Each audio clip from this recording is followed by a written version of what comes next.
peace must be our goal and our guide. And all that we strive for as a human family, dignity and hope, progress and prosperity, depends on peace. But peace depends on us.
Good morning, viewers. Thank you very much for watching Punchline Africa Television, together with Radio Punchline Africa, and then together with Radio The Ion Africa, broadcasting live on this Social Africa. Across the continent of Africa, quite a number of things are happening, but Social Africa, we pick topics that bring us to the reality of where we are. We begin with Kenya today on this new hybrid show where the radio stations of Punchline Africa, affiliated to Punchline Africa Television, will be in operation. Across back where in the studios, general headquarters, we have none and other than Miriam Ogutu.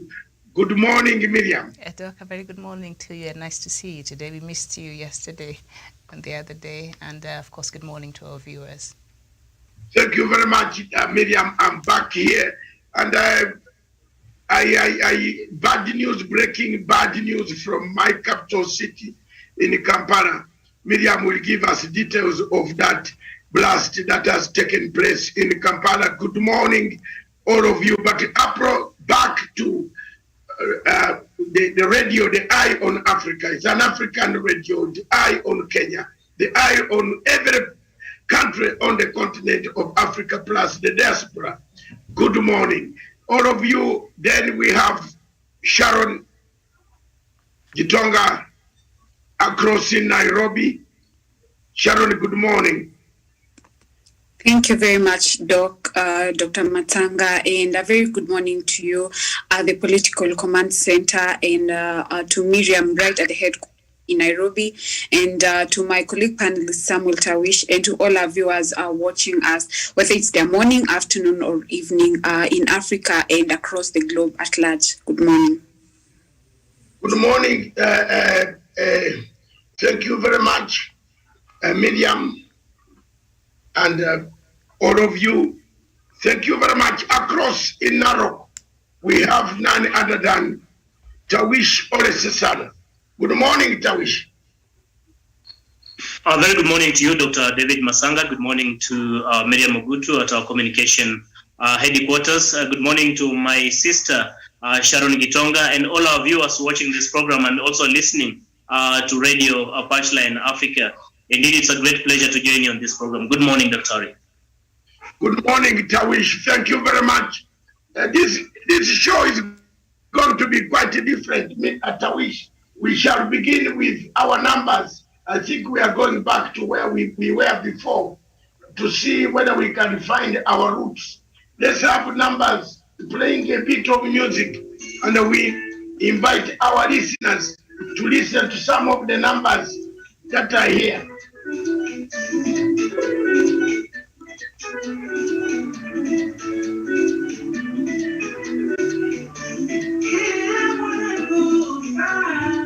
If you have a number that you want to request, you can request.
Thank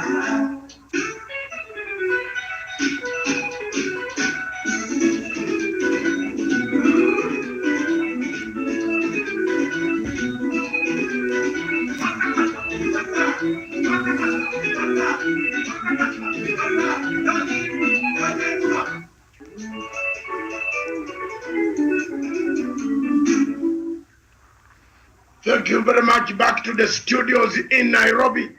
That is a taste of the music that we shall be bringing on this Social Africa most of the time.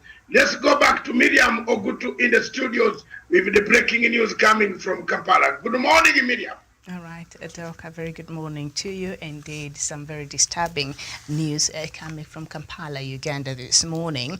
There has been 2 explosions in Uganda's capital, Kampala, according to the local media, and one explosion happened on the road leading to Parliament, and the other one near the Central Police Station. It is unclear how many people have been hurt so far, so this is a developing story, but those are the information, or rather the breaking news that we are receiving coming from Kampala this morning. And I think it's just, is it 2 or 3 weeks ago, there was an explosion in a bus and also another explosion that happened.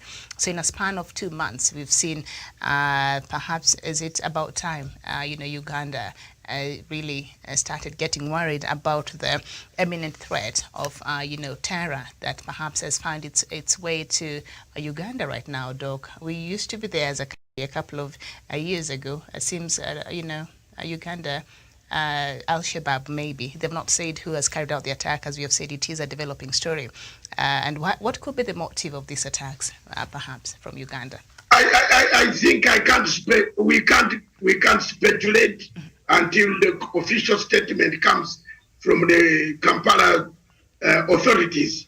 But you know very well that we are involved in Somalia. We have taken a risk as people of the country called Uganda. We have lost quite a number of people. We have lost hundreds and hundreds of people, of our people, maimed, killed across in Mogadishu itself. And we have lost quite a number of people in Kampala itself, in Kenya, in Nairobi, in most of these places. So we are determined to make sure that we pacify Somalia. Somalia is a country that must be pacified. Whatever the cause will be, where the bombs came from, the explosion, as long as we shall remain steady. We thank President Museveni and other people the soldiers, the gallant sons of UPDF, who are doing a great job, and the KDF in Somalia. But the terrorism in Kampala could be closer, and you know very well there is a fighting in Congo, DRC Congo. There are other elements, Islamist elements that are based in Congo that have been disturbing the entire region. So Uganda, as usual, will have to look at both sides, several sides. We have now that insurgency taking place across the Congo border. So in Congo, we have some Islamists of ADF also fighting the government of Republic of Uganda. Now we have Al-Shabaab. We don't know who has actually carried out the motives. Is this a cell, a sleeper? It looks like there is a sleeper cell that has come into Kampala, and then it is doing these heinous crimes, killing people, destroying property. Condemnation must come from all sides, all good well-wishers, Ugandans, who want to make a country better, who want a better nation, a better East Africa, a better integrated Africa. If there are any casualties, I don't know whether you have got any Miriam, whether they are there. And it looks like 2 people, I'm told, have died. If I'm not wrong, I'm being told, by the director there that 2 people have been reported to have died. And as we've said, this is an attack that perhaps happened less than an hour ago. And it's still a developing story. And something very interesting, Doc, another news item I was reading here yesterday, and I don't know if it has anything to do with it, but 5 Ugandan soldiers who were serving under the African Union troops in Somalia were found guilty of killing civilians in Somalia. And this came when they were engaged in a gun battle between the Al-Shabaab militants and the soldiers in an area in Somalia. So, of course, and we know that the AU has announced that he wants to expand its military operation in Somalia, and Somalia has been against this. I don't know if this is just one of the tactics that perhaps Al-Shabaab, or who knows, I will not bring in the Somalia government, to try to scare these member countries that already have their troops in Somalia. But as we say right now, it is just speculation because we really don't have any substantial information that perhaps we will receive from the government of Uganda as the day goes by. I think you could be right that tactics. I have said on this program that Somali nationalism always rises up. When it comes up, it takes over. In our shows, subsequent diplomatic shows, security shows, we have been talking about the same throughout. And we condemn with the fullest strength the heinous crimes committed against the people of Uganda. Whether 1 life, 2 or 3, that is bad enough. Even if it is anything, it's bad enough. We should actually condemn this type of terror attacks. Terrorism is not the best solution for us. If you look across the world, the region is volatile. In Ethiopia, north of Uganda, in the northeastern part of Uganda, where Uganda is on alert, you never know what would happen in Ethiopia. When you look at South Sudan, it's fragile. You never know what would happen. When you look at Congo, the entire border Congo from Ituri Forest north, all the way Garamba Park down to Burundi border, it is all fragile. Rwanda border, the border between Uganda and Rwanda is closed. I've been crying here time and time again, Miriam. There are so many difficulties as Africans. We have a lot of African people. We are suffering. Businesses can't be conducted. This must be condemned by every peace-loving East African, and the world at large. Yesterday in Britain, you saw an increased attack in Liverpool where a car blew up nearing a hospital. What was the guy going to do? He was going to kill all the patients and blow up the hospital. So increased attacks are coming at a fragile situation that goes through Africa, which we see now. We can see a fragility. And there could be homegrown terrorism as a result of insurgency tactics, homegrown self, people who are not satisfied. Miriam, I remember very well 1985. Exactly that's what happened to us, Miriam. It started like that. Yes, bombs went off. They rejected us. There are so many things that I don't want to put theories here, but I was practically there. I saw we were rejected in 1985. Yes, bombs started coming closer to us, even in the president's office itself, where we are in the parliament building, where we were in 1985. People blew up down the market near Nakasero. They were blowing us. So what we did in 1985, from 1982, we had problems. Kampala was on the run. You go in Kampala on your own. These have been the norm, and we fought an insurgency in 1985. Finally, the city was difficult for us to handle. We left, we were overthrown. So I don't know why this is recurring, or there is a resurfacing of this type of attitude, because people in Kampala use what we call popular intelligence. There is what we call popular intelligence. Popular intelligence is something where all nationals, all citizens get involved into. And you see, Miriam, I want to give a credit to the Kenyan intelligence system and security system. That is why we brought this topic this morning about the breakthrough, the breakup in the prison. Some people, they work so hard. They have worked so hard to stop this carnage, and then they take the suspects to jail. Then someone releases the suspect.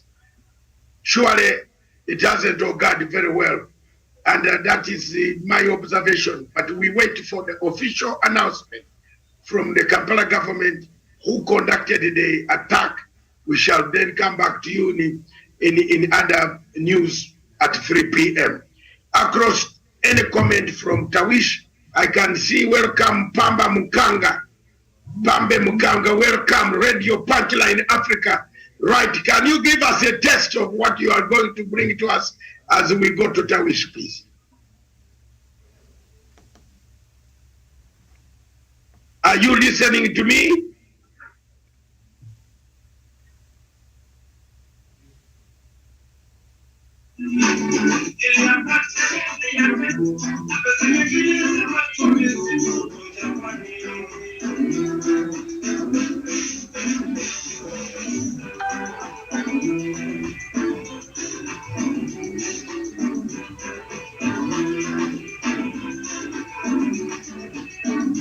Thank you very much. That is the song by Freshly Mwamburi from East Africa, bringing you right from the Social African Television. Tawish, we want quite a lot of things here. Any comment on the blast in Kampala, please? Thank you so much, Dr. Masanga. Indeed, I want to join you and the rest of my colleague panelists really in condemning these acts of terrorism, especially the recent one that has occurred in Kampala, Uganda. Dr. Masanga, of course, terrorism, they say anywhere is terrorism everywhere. And until we are able really to defeat the terrorists, not only in Uganda, in Kenya, Somalia, but in each and every of their hideout globally, then that is a time we can say and declare completely that we have won the war against terrorism in this planet. So this is a war that we must continue really to deal with, because today, as the people of Uganda really continue to face those challenges, it is not, you will not quite say that it is isolated or a unique case to Uganda only. It could happen to Kenya, it could happen to Tanzania, it could happen to any other country in East Africa, Africa, and if not the entire world. So indeed, this is a very serious challenge that we continue to confront as a people and as a region. And it's something that really calls for an all and well-concerted effort from all stakeholders, really to be able to win this war against terrorism amidst us. Dr. Masanga, you have alluded to the fact that it could be maybe radicalization, or it could be people within the same Uganda who are perpetrating these actions of terrorism in that part of the world. It could be true, yes. And I think sometimes also we need to be on the lookout and to be able to sniff these people around us, people who appear to be having weird behavior amongst us, so that we can be able to report to the relevant authorities for action. I think it will not have come at a better time, especially when we are discussing this very important topic about the escape of prisoners in some of our major maximum prisons in Kenya, a topic, of course, we are going to delve into as we continue with this discussion. Over to you, Dr. Masanga. Thank you very much. Back to Pambe Mapanga Mukanga. Unasemaji bwana, Kiswahili yako huko tunataka kusikia. We uko namna gani hapo kwa radio yako, Radio Punchline Africa Television, all the way from Allah, unaenda wapi bwana? Mbona unakimbia? Can you give us some music from your studios near Miriam there in Nairobi? Thank you very much. How are you? Sharon, take it from here. A comment.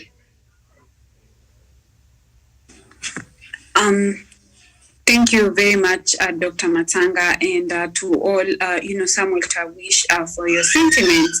And I also, join you and every other person to condemn the heinous act terrorism, and my heart, goes out to the people of Uganda and actually families that have been affected. This actually comes barely 2 months ago, where there was actually two explosions